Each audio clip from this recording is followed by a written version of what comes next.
हो बतिया बुझ का बुझी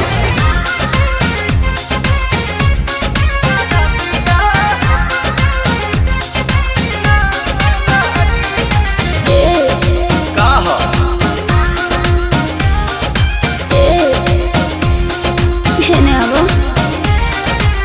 बैठलो सादावा से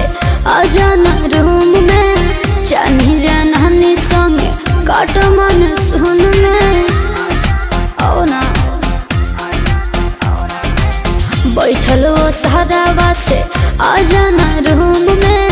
चानी जानहानी संगे काट मन सुन में हो चला कमर के भीतरे हमहू बानी हिटरे मजा तो के मिली जैसे आगी तो जब धन हो सारा दिया ना लागी मजा मिली तो हरा दिया ना लागी जब धन हो सारा दिया ना लागी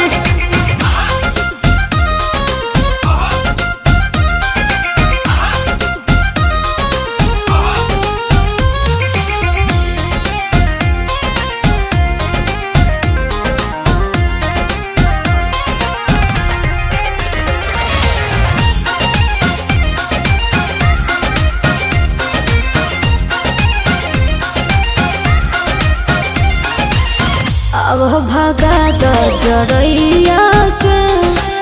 कम नहीं पड़े रजैया के हवा पतवार भतर तू हमार बन जाके बहिया तो नैया के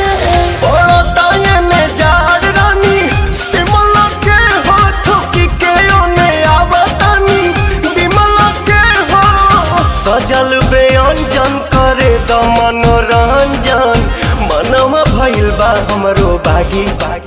तो जब धन हो सारा दिया ना लागी मजा मिली तो हरा दिया ना लागी जब धन हो सारा दिया ना लागी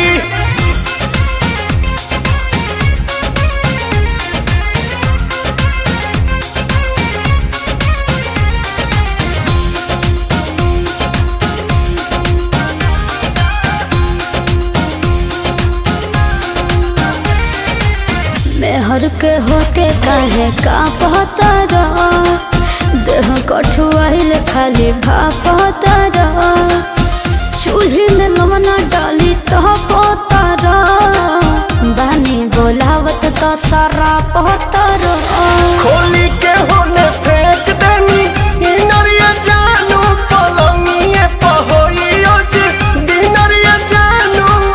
पीला प्रेम रस गोरी कोरवे में कस गोरी कहबे नु भाग धनी जागी